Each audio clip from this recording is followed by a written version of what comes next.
Amis, bonjour, heureux de vous retrouver pour les alcôves du Tanakh. Cette semaine, Parashat Shoftim.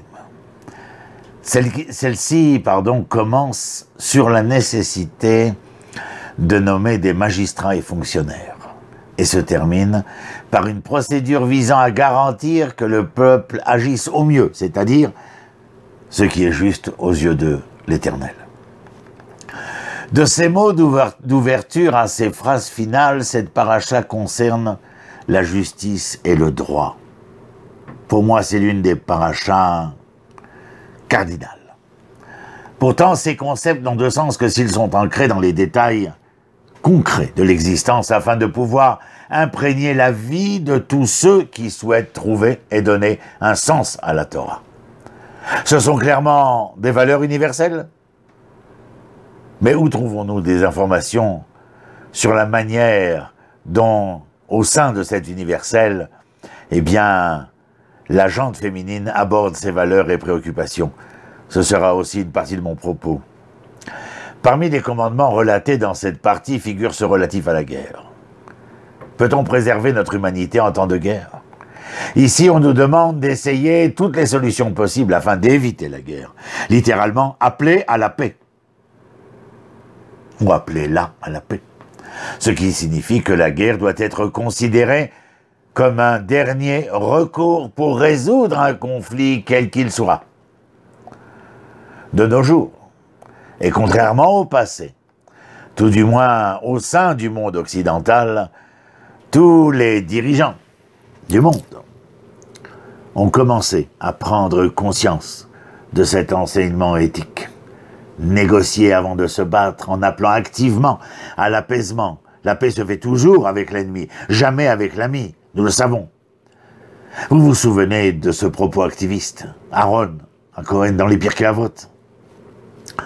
Soyez comme les disciples d'Aaron, aimez la paix et traquez-la. La paix réelle a besoin de verbes forts, de l'apostropher, de la traquer, mais aussi de posséder une véritable force de dissuasion, bien sûr.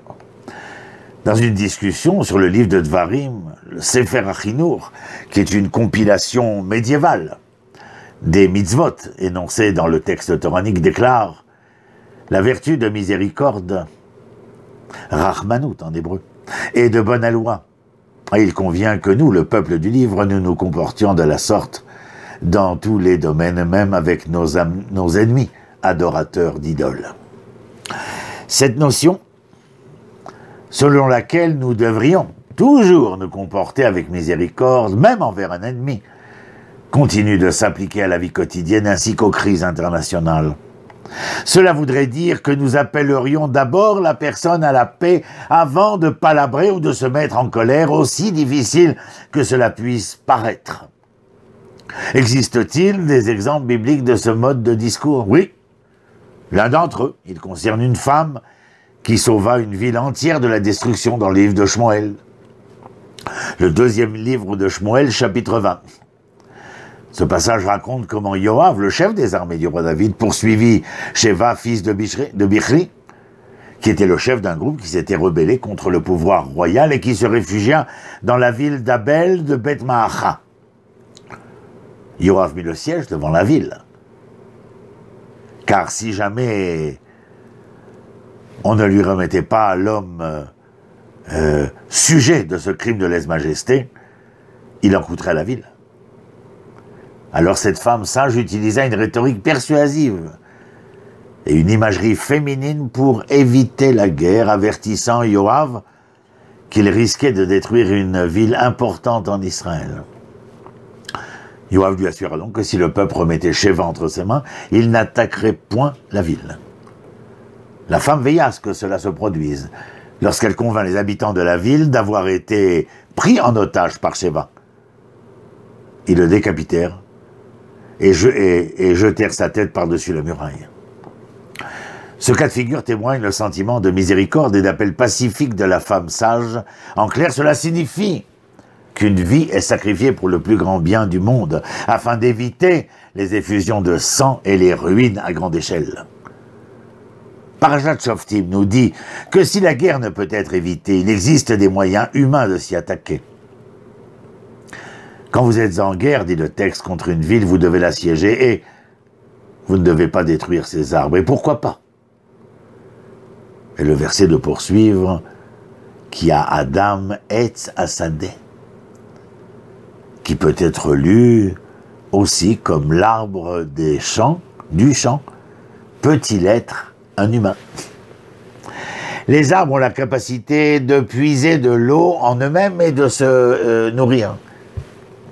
Qui nous soutiendra et nous nourrira? Une réponse peut venir de la fin du livre de Dvarim, lorsque Moshe charge tout le peuple, hommes, femmes, enfants, étrangers, d'écouter, d'apprendre chaque mot de l'enseignement, c'est-à-dire de la Torah. De même que nous ne pouvons pas couper les arbres fruitiers pour qu'ils continuent à porter des fruits, nous devons également étudier et enseigner activement le texte divin, en nous efforçant de l'intégrer en notre âme et conscience, dans notre cœur et notre esprit. De cette façon, la qualité de la miséricorde enveloppera et pénétrera nos vies individuelles et notre société dans son ensemble. Existe-t-il donc des moyens distincts par lesquels les femmes s'efforcent d'insuffler à notre monde plus de miséricorde et de paix? Un de nos professeurs, femme très intéressante, Madame Galia Golan, qui étudie les groupes de dialogue israélo-palestiniens depuis 25 ans, a constaté que ces derniers entament un dialogue composé par toutes les femmes et qui diffère certainement des groupes mixtes. Elle a observé que les femmes ont tendance, à partir de leur expérience partagée, en commençant à partir de leur expérience partagée, vous disais-je, de commencer une conversation, non pas par un résumé, je dirais, abstrait et fâché de l'histoire du conflit, mais par un récit émotionnel de leur expérience personnelle. Selon le professeur Golan, les femmes semblent plus investies dans la capacité de dissoudre les barrières psychologiques qui entravent la résolution du conflit en inversant la déshumanisation de l'ennemi lors des belligérances prolongées. Compréhension accrue des positions de l'autre, créer de l'empathie avec l'autre et ouvrir ainsi la voie à une éventuelle réconciliation, dit-elle.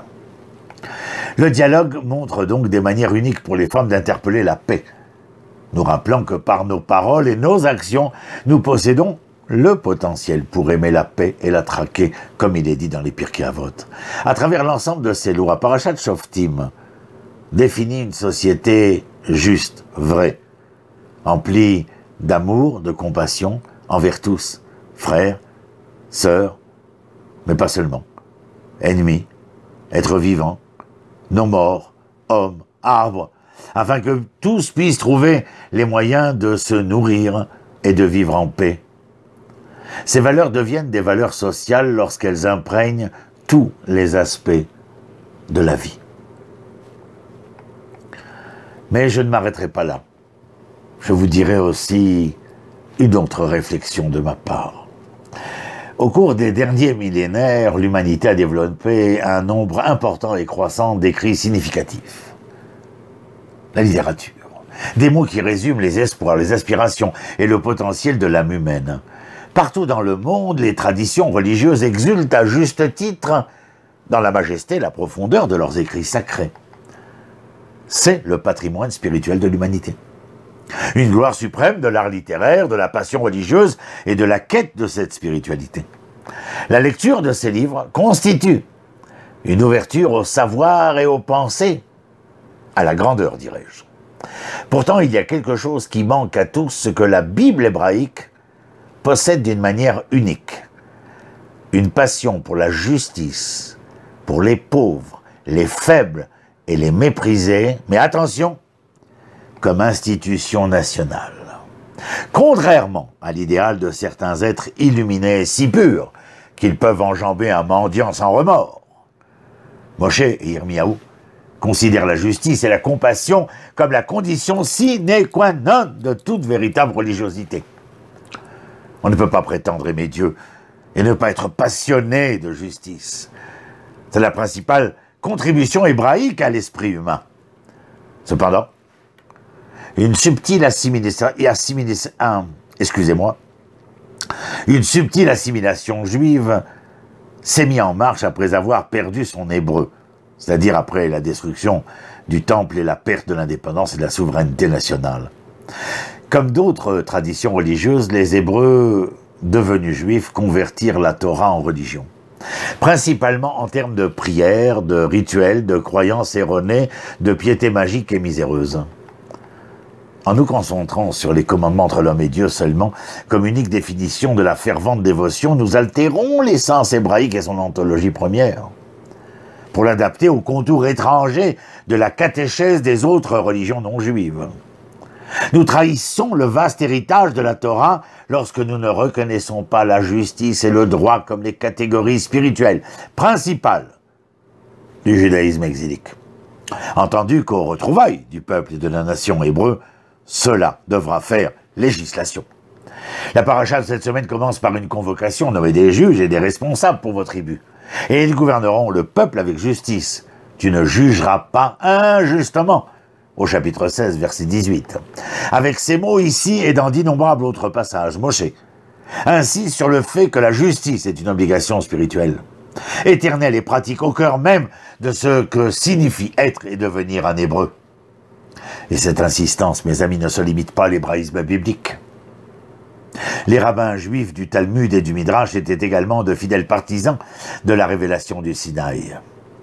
Dans le Midrash Rabbah, Sefer Dvarim, ils expliquent que Dieu aime la justice encore plus que le sacrifice.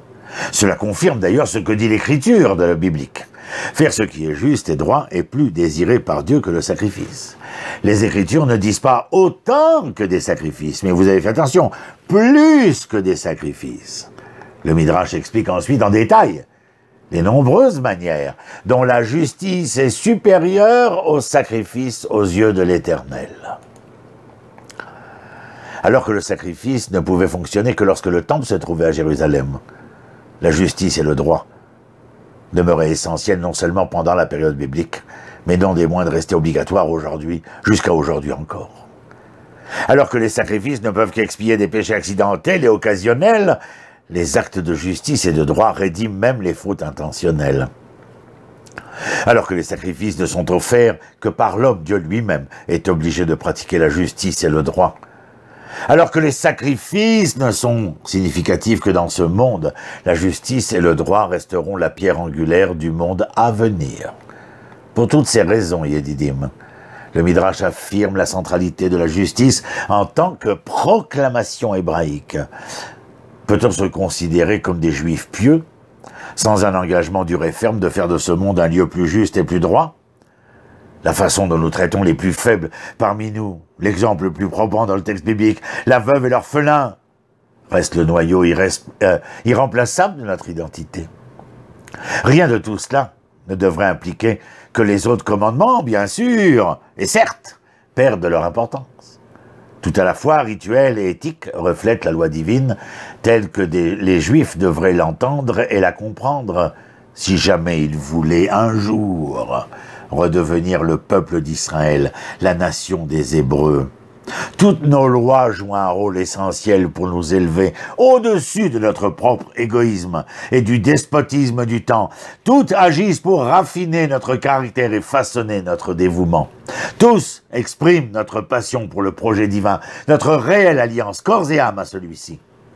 Cela étant dit, il reste à affirmer pour des raisons d'intégrité juive et de réfutation de ceux qui voudraient adapter le judaïsme à un moule chrétien que l'éthique et la passion de la justice restent les moteurs de toute l'entreprise de société des Hébreux. Les rituels sont essentiels et remarquables, mais ils restent de glace.